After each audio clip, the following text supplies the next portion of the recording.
साथियों नमस्कार। एक लंबे अरसे के बाद मैं आपसे वापस मुखातिब हो रहा हूँ। पिछले 1 माह से मैं भी कोरोना से ग्रसित रहा और दूसरे की समस्याओं से जूझा था, लेकिन आज मैंने सोचा है कि वापस अपने सभी साथियों के साथ में मुखातिब हो जाऊँ। साथियों, एक चीज़ जो मैंने महसूस की है, कभी कभी हमारा ऑब्जर्वेशन इतना कमज़ोर होता है कि हमारे कैनवास पर बहुत कुछ लिखा जाता है, बहुत कुछ देखते हैं, बड़ी बड़ी घटनाएं घटित होती है, बड़ी बड़ी शख्सियत से हम मिलते हैं, उनको देखते हैं, लेकिन उनके बारे में जानकारी करने की हम इच्छा नहीं रखते। और इसीलिए कई बार होता ही है कि हमारी संवेदनाएं इतनी कमज़ोर हो जाती हैं कि उन शख्सियत को जिनको हम देखते हैं, जिन घटनाओं से हम सरोबार होते हैं, उनकी तह तक हमारी जाने की इच्छा नहीं होती। और ऐसी घटनाओं से जब मैं कई बार मुखातिब हुआ हूं, उसी में से एक घटना आज मैं आपके सामने रख रहा हूं। साथियों, आपने झांसी की रानी लक्ष्मीबाई की एक फोटो देखी होगी, और झांसी की रानी लक्ष्मीबाई की एक ही फोटो है जो कि आपने देखी होगी, क्योंकि दूसरी फोटोएं उनकी इतिहास में और दूसरी जगह पर प्रचलित नहीं है। और वो एक ही फोटो है जिसमें घोड़े पर वो बैठी हुई हैं और उनके पीछे उनका 7 साल का बच्चा बंधा हुआ है। अब देखिए, वो फोटो हम रोज देख रहे हैं, सैकड़ों सालों तक ये पीढ़ियां देखेगी।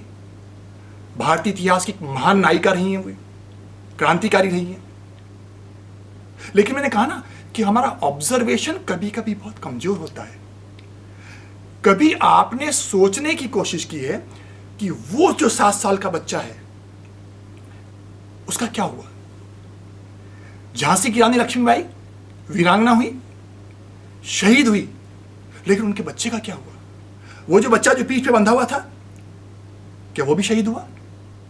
अगर शहीद नहीं हुआ तो कहां गया? क्या उसको अंग्रेजों ने पकड़ लिया? अगर अंग्रेजों ने नहीं पकड़ा तो किस तरह से पला पोसा, किस तरह की उसकी जिंदगी रही? हमने कभी जानने की कोशिश नहीं की। उसकी मां को हमने पूजा, उसकी मां की जयंती हम मना रहे हैं, लेकिन उसके बेटे का क्या हुआ हमने कभी जानने की कोशिश नहीं की। क्यों? क्योंकि हमारा ऑब्जर्वेशन कभी कभी इतना कमजोर होता है। जैसा मैंने कहा कि पर्दे के पीछे बहुत कुछ लिखा हुआ है, पर्दे पर बहुत कुछ लिखा हुआ है, कैनवास भरा हुआ है, लेकिन हम जानने की कोशिश नहीं करते। तो साथियों, हुआ क्या कि पिछले कई वर्षों से मैं उस बच्चे के बारे में सोच रहा था कि उस बच्चे का क्या हुआ। और अचानक एक बार साथियों क्या हुआ, मुझे साल भर पहले वाई.एन. केलकर की एक पुस्तक मिली। और वाई.एन. केलकर की वैसे वो पुस्तक तो 1959 की लिखी हुई है, लेकिन दिल्ली की सड़कों पर मुझे जब किताब मिली और उसका टाइटल था इतिहास की सैर, तो उसमें इतिहास की सैर में 1857 की क्रांति, उसके नेता और कई लोगों के बारे में चर्चा थी। और उस किताब में महारानी लक्ष्मीबाई के उस बेटे का भी जिक्र था, और उस बेटे के जिक्र के साथ साथ पूरा वर्णन उन्होंने किया कि उस बेटे का क्या हुआ, कैसी जिंदगी रही और किस तरह से परेशानी में उस बेटे ने अपनी जिंदगी निकाली। और उसी घटना को आज मैं आपके सामने लेकर के आया हूं। साथियों, मुझे विश्वास है कि उस घटना को आपने आज तक सुना नहीं होगा, और पहली बार कई लोग इस घटना को सुनेंगे।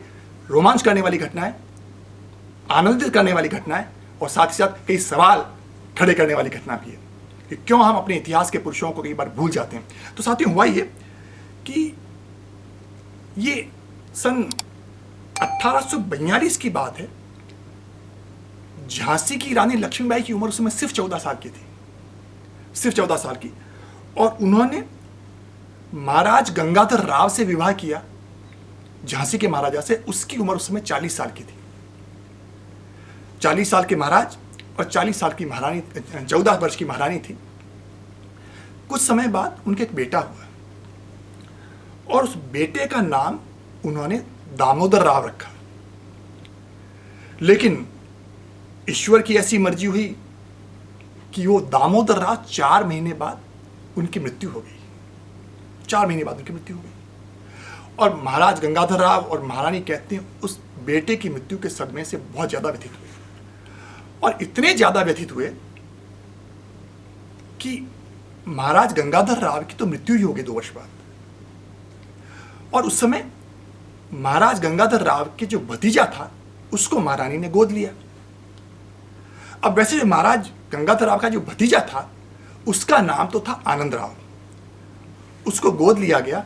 लेकिन दामोदर राव की स्मृति महारानी में इतनी जबरदस्त थी कि बाद में उस भतीजे आनंद राव का भी नाम उन्होंने दामोदर राव ही रख दिया और दामोदर राव को उन्होंने गोद ले लिया।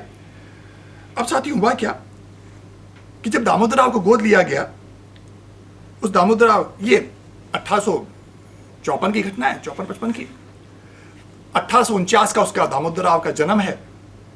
कहते हैं कि जब दामोदर राव का हाथ देखा गया तो ज्योतिषी ने ये कहा कि तुम्हारे भाग्य में राजयोग तो है, लेकिन वो राजयोग इतने संकटों से भरा हुआ है, इतने संकटों से भरा हुआ है कि अगर तुम्हारी जिंदगी बच जाएगी तो वो ईश्वर की मेहरबानी ही होगी। ये उसको ज्योतिषियों ने बताया और हुआ भी यही।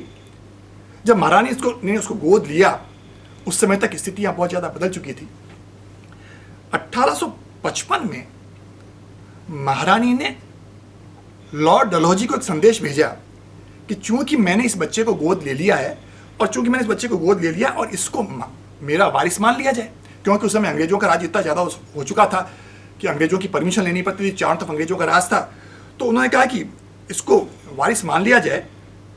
तो हुआ ये कि लॉर्ड डलहौजी ने यह कहा कि हम इसको वारिस तो नहीं मान सकते, झांसी को आपको अंग्रेजी राज्य में, अंग्रेजी शासन में सम्मिलित करना पड़ेगा, मतलब एक तरह से आपको पराजित होना पड़ेगा और आपको इसके बदले में साल की 5,000 रुपए की पेंशन मिल जाएगी और रहने करने का बंदोबस्त हो जाएगा। महारानी को शर्त मंजूर नहीं हुई सर। महारानी का नहीं, ये मैं शर्त इसको मंजूर नहीं करती हूं। तो लॉर्ड डलहौजी ने कहा कि अगर शर्त मंजूर नहीं करते हो तो हमारी सेना आप पर अटैक कर देगी और जो भी फैसला होगा मंजूर हो जाएगा।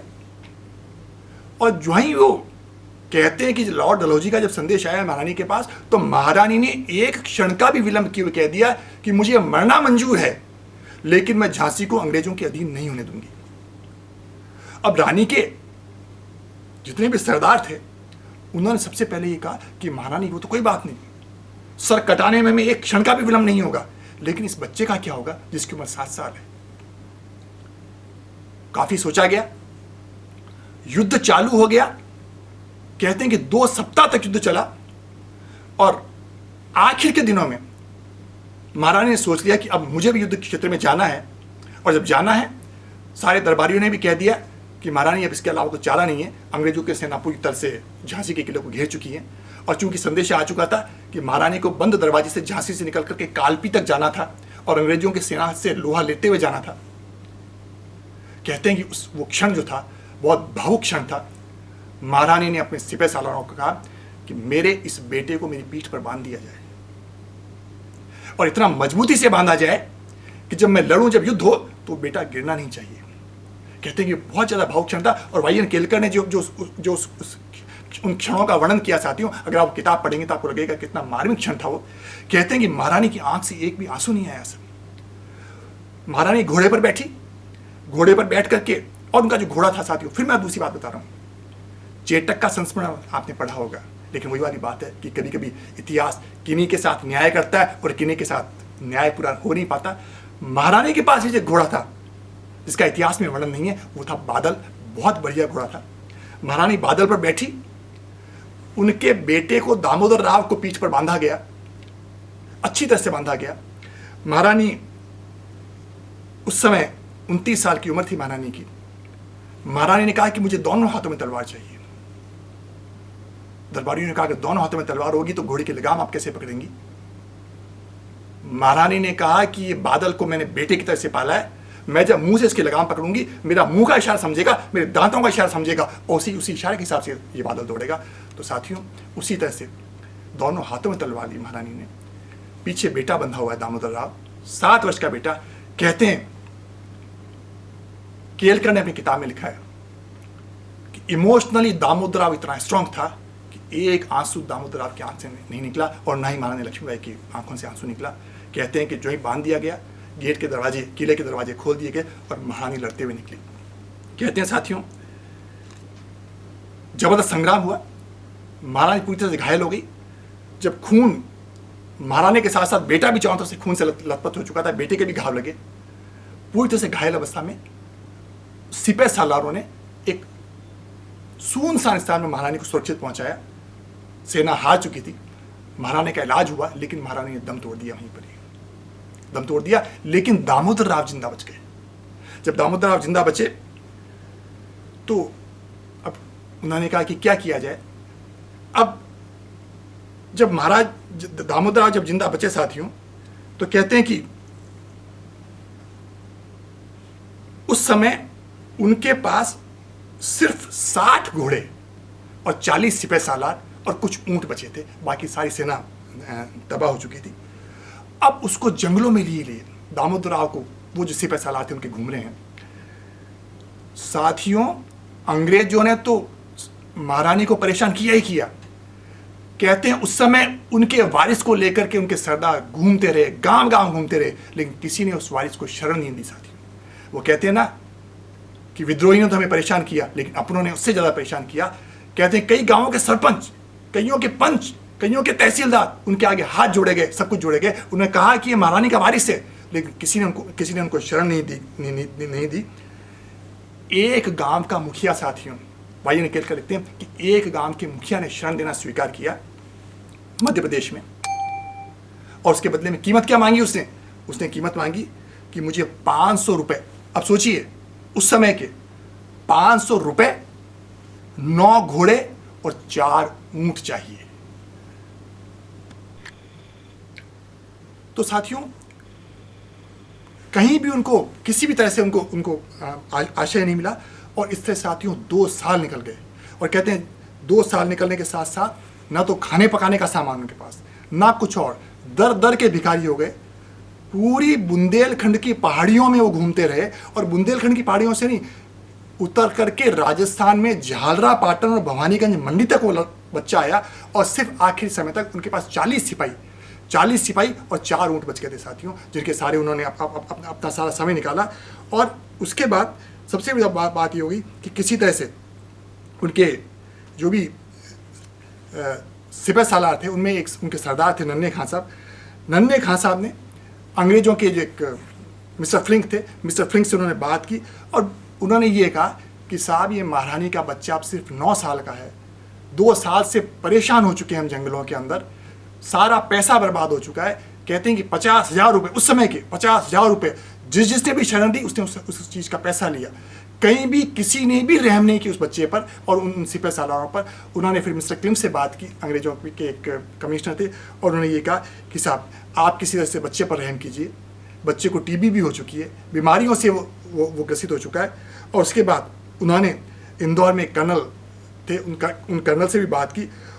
और इस सारे के सारे प्रसंग में, जबकि इंदौर में कर्नल से बात की, मिस्टर क्लिम से बात की, उस प्रसंग के दौरान कहते हैं कि महारानी के 32 तोले के 4 कड़ों को बेचना पड़ा, और काफ़ी अच्छी कीमती ज्वेलरी को भी इन लोगों को बेचना पड़ा, सिर्फ अंग्रेजों को और उनके सिपह सालारों को खुश करने के लिए। और साथियों, कहते हैं कि 1862 में दामोदर राव को अंग्रेजों की तरफ से कहा गया कि अब आपको 5,000 रुपये महीना, 5,000 रुपये सालाना की पेंशन मिलेगी, और इसके साथ साथ आप 10 आदमियों को भी अपने पास रख सकते हैं। लेकिन वो पेंशन नहीं मिली, और न केवल पेंशन नहीं मिली साथियों, उसके साथ ही साथ कहते हैं कि पूरी तरह से गरीबी में दिन निकालते हुए 1906 में दामोदर राव का निधन हो गया।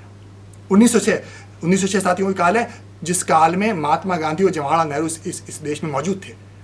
उनके बीच में उस व्यक्ति की, महारानी लक्ष्मीबाई के पुत्र का देहांत हो गया, किसी ने नोटिस नहीं किया, और गुमनामी के अंधेरे में वो आदमी हमेशा के लिए विदा हो गया।